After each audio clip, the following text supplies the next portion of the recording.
Guys, the NBA playoffs are here, and it's the best time to be a basketball fan. I gave my predictions for the early part of the season, the overall season, way back in October when the season first started. So it's only right if I give you guys my NBA Finals prediction, who will make it and who will win it. Let's dive right into it.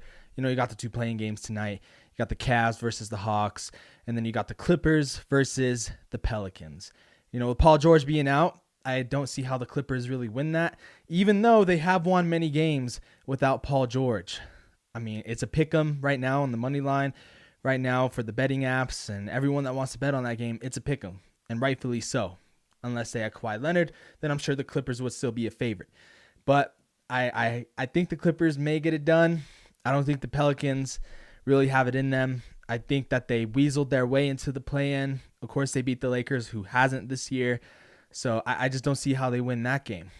Then the Hawks and Cavs, it's hard. It's really tough because the Hawks were in the Eastern Conference Finals last year, and they've had somewhat of an off and down year this year. It's kind of interesting to see because Trae Young is still putting up good numbers, but they just haven't won the games that they've won last year. I'm hoping for the Cavaliers to win, especially because of Rondo, especially because of Kevin Love. They're the true underdogs. I think the Cavaliers are going to do it. I think they're going to do it. The season series was kind of neck and neck, but I think this is one game that will make or break either men's career. Both Trae Young's, both Kevin Love's, both Rajon Rondo's. We'll see how it goes. So, early playoff brackets, we got my prediction. The Clippers versus the Suns. Suns are going to win that game. They're going to win in 4. Suns in 4. They're going to move on. You got the Nuggets and the Warriors. That's a good game. And then good series. I shouldn't say game. That's going to be a good series. And then you'll have the Jazz and the Mavericks and the Grizzlies versus the Timberwolves. It's pretty stacked. But what I like about this playoffs is, the parity. There's been a lack of parity in the past few years in the NBA. Not so much this year. We got the Grizzlies, the number 2 seed, when last year they were in the play-ins themselves and barely made it to be the 8th seed and took one game off the Jazz, the number 1 seed. And now they've proven that they're one of the best, most dominant teams in basketball.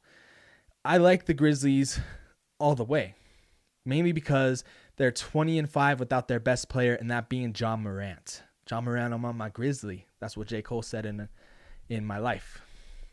Offseason 2021. Greatest album out there. Anyway, they're 20-5 without their best player. They got guys that can shoot. They got guys that can defend. They got the whole shebang, y'all. It's truly something crazy to see that a team that went from the 8th seed jumps up to the 2nd seed and is now somewhat favored to win it all. So I got the Grizzlies winning that series against the Timberwolves because, Timberwolves, they're good and they're not scared of nobody. But as far as talent goes and overall athleticism and overall just tenacity, I got to take the Grizzlies. Nuggets and Warriors, that's going to be a fun series. Steph is still questionable for game 1. We'll see how that goes. I had the Warriors going to the Western Conference Finals in my early season predictions, my early NBA Finals predictions. I had the Warriors going to the conference finals against the Lakers back when everyone thought they were going to do something. But I had them going to the Western Conference Finals because, think about it, you got Klay Thompson coming back. You got Draymond. You got a great young squad and James Wiseman and Jordan Poole and Juan Toscano Anderson. They got some ballers on that team. And let's not forget that the Warriors made history by becoming the first 73-win team in NBA history. Of course, it don't mean a thing without a ring, but we all know what Steph, Dre, and Klay are capable of doing without a Kevin Durant in the regular season. So I thought, okay, they're going to be good enough to get to the conference finals. I just don't see that here, mainly because they've been really inconsistent all year. Remember when they lost to the Magic? That was really dicey. That's when I felt like the tie started beginning to change. On the other side, you got the MVP, Nikola Jokic. If you don't win MVP, then there's something wrong with the NBA. I'm not that big of a Nuggets fan, but I think this man deserves the MVP, and I'm pretty sure all Nuggets fans would agree with me on that. They definitely have the size advantage, basically being with just one man. And the Nuggets, I like the way they play. But like the Warriors, they're pretty inconsistent at times. They win a few games, then they lose a few games. Then they do this right, then they do that wrong. So it's kind of hard to see. I do see this series going 7 though. I do see it going 7. And I got to give it to the Warriors. I just think Steph is going to be too much. Klay's been playing better, and it's going to be fun to see who that series goes to. I mean, I wouldn't be surprised if the Nuggets even win a 7 because they're the healthier team. They're the healthier squad. So we all know how big health is, especially at this point in the NBA season. And you got the Jazz and Mavericks. That one might go 7, but I can't trust either one of these teams. This is a matchup between teams that cannot be trusted in the postseason. As far as regular season goes, these two teams are two of the best in the league. And with Luka being hurt himself, they could very well be looking down at, oh man, we could be screwed if he doesn't play. Say he don't play a few games, I think the Jazz could get a few games off them. With that being said, I got the Jazz winning in 6. I do think the Clippers, the Mavericks are capable of winning a few games, but if Luka's not playing and if he's not 100%, excuse me, I have the hiccups I just ate. If they're not 100%, if Luka's not 100%, I just do not see how they could win 4 games against the Jazz because they're always good in the regular season. But when it comes to playoffs, yeah, they'll win a series here and there. And this might be that only series that they win. So, I mean, it's going to be a fun Western Conference playoffs first round. But those are my picks. And then let's move on to the East. The Nets made the play-in. They beat the Cavaliers, number 2 versus number 7. But before I talk about that matchup, I'm getting a little bit ahead of myself. I got to talk about who the Heat will play, and that is the Cavaliers. I don't think the Cavaliers will win a game off them. I don't think the Hawks will win a game off the Heat. I just think that the Heat are basically in their prime. That situation with Eric Spoelstra and Jimmy Butler, it went north or south. That was a north or south situation, and they went north with it. In a weird way, they kind of bonded together even more than they already were bonded together, which is what you want to see in a championship team. So I got the Heat winning that series. Now, as far as the Nets and Celtics go, this is probably the biggest series in not only the Eastern Conference, but the entire NBA playoffs in my eyes. The Nets have had one of the craziest years in recent memory with Kyrie Irving playing, not playing. He could only play in road games. Then the mayor might lift the vaccine mandate. And then James Harden wanting out, going to Philly, wanting to contend for a championship when they're on hot water themselves. It is going to be, I want to say a make or break series, but it's going to be a make or break series for the Celtics. In a way, the Nets have nothing to lose. A lot of their key guys are really hurt. And by key guys, I mean Ben Simmons is still out. But there's rumblings that he might come back as early as Game 4. Joe Harris is another key guy, really high-level shooter. Let's not forget he won the three-point contest back in 2019.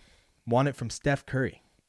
That shows how good of a shooter he is. I know it's not the same as being in-game and things like that, but when you're a three-point shooting champion, you're looked at as one of the greatest shooters in the league, regardless of percentage. He's out. He's a huge X factor for them, but you can't really count out Kyrie and KD. I know let's talk about Ramadan. For Kyrie, he's not going to eat during some games, especially since Game 1 is a day game. He's going to play better. That's all I know. He is going to play better. Whether you think, oh, he needs to eat before the game, he needs to eat after, he's going to play better. I just know it. So, and you cannot count out Kevin Durant, who's capable of averaging 40 points a game throughout a 7-game series. As far as the Celtics go, yeah, they've had a big turnaround. Let's not forget they started the year on pretty rocky terms. You know, they were a few games under 500 at the very start. But then something shifted in Ime Udoka's coaching schemes. And something shifted in Jason Tatum's game and Jaylen Brown's game when they just took off. They're the backbone of this team. You also got Marcus Smart, who is a big candidate for the Defensive Player of the Year award. And it's going to be interesting to see how these guys can mesh, being that in a way, the roles are really reversed. Last year, the Nets were the number 2 seed in the East. Then they played the Celtics, who were the number 7 seed. It's kind of funny how the roles reversed after just 1 year. I think all the pressure is on the Celtics. I don't see how they can win. I just don't.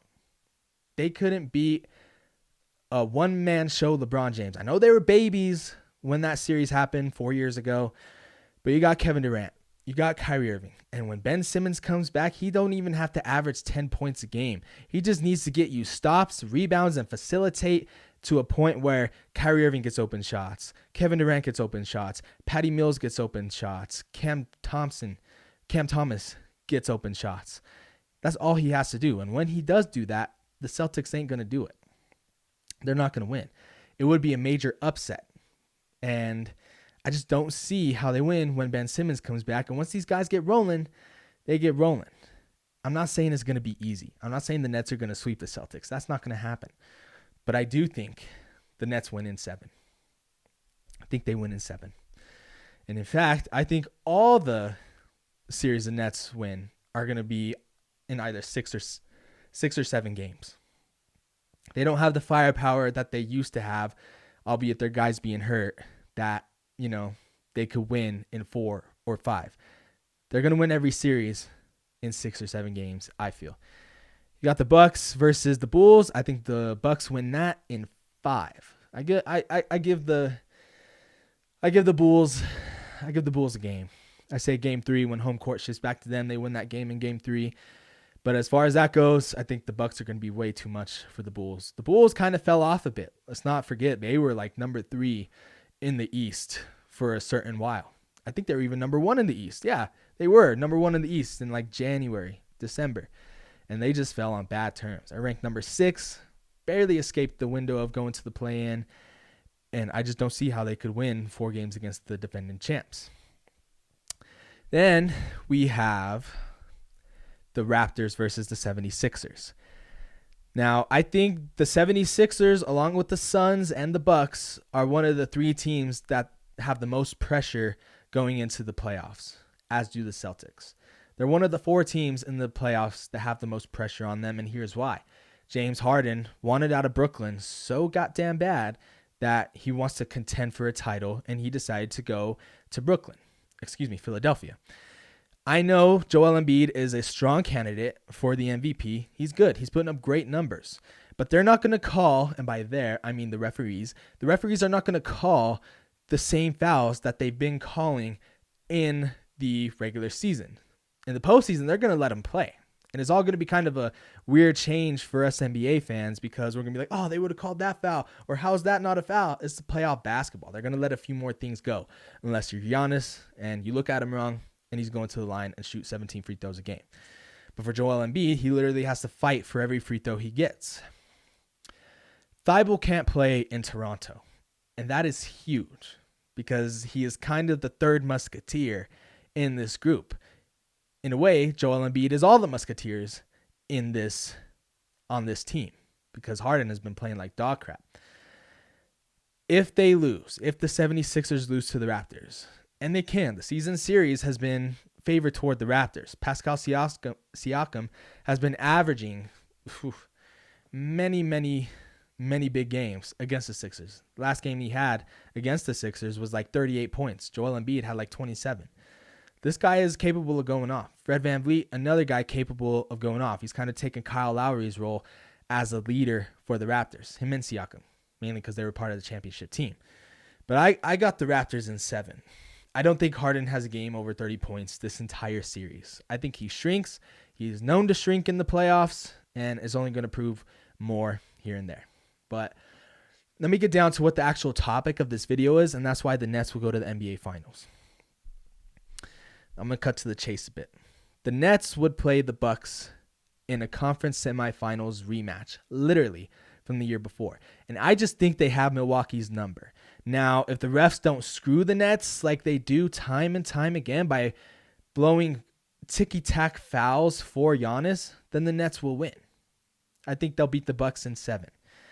Then they'll play the Heat. I think they'll beat the Heat in 7, which means they'll be en route to going to the NBA Finals.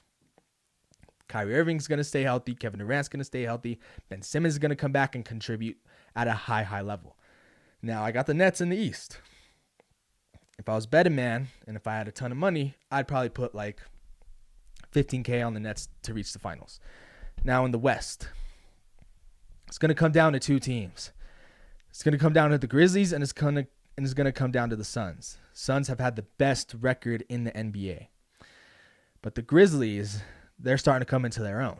And I just think that the Suns haven't faced that much adversity throughout the year. Sure, you have your occasional struggling games, but they're not a team that has reached that level of, oh man, we got to fight to do this and we got to fight to do that.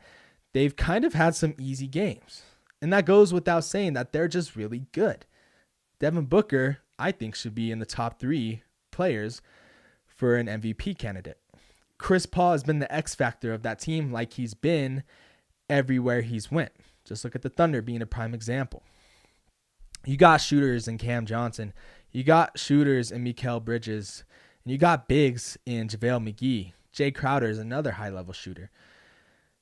I have the conference finals in the West being the Grizzlies and the Suns. And I just don't think it's the Grizzlies' time yet. I just don't. I think it will be next year and the rest of the 2020s.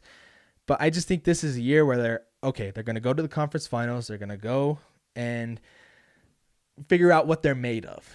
And they're going to be in a hard, grueling 7-game series, without a doubt. But I just don't see them coming out on top because the Suns have really improved from being up 2-0 in the finals to choking the final 4 games. I did think that after they lost that final series to the Bucks that Chris Paul was going to be done and that was his only chance at winning a ring. But no, they've shut me right the hell up. And I think they've done everything they could to ensure that a final trip is on the horizon. And I have the Suns winning that series in 7. But I think we're going to learn a lot about the Grizzlies. I think they're going to be the team to be in the West for the rest of the 2020s. So we got the Suns and we got the Nets in the finals. What should have been the finals last year is going to be the finals this year. And I got the Nets winning in 7. I just cannot count out Kevin Durant and Kyrie Irving. Those guys are too gifted. Sure, there may be times that is going to be 5-on-2. But with Ben Simmons, and like I said, he doesn't have to average a huge number like Kyrie and KD. No, he just needs to facilitate at a high level. He needs to defend at a high level. But we all know Ben Simmons is somewhat capable of going on a hot streak. He had 42 points in a regular season game against the Jazz back in 2019, I think, 2018, 2019. And that game was without Joel Embiid. He put up 42 against Rudy Gobert. Literally rocked him like a baby. He is capable of going off like that, but he is not going to be asked to do that because that heavy lifting is going to be left for Kyrie and KD, and it's only going to leave more openings for other players. So it's going to be one of the most compelling series I think we've ever seen in the NBA Finals. I think all games are going to be decided by a margin of 5 points or less, and I think the Nets are going to be the 2022 NBA champs. Give me my own podcast, ESPN. I'll be waiting the email.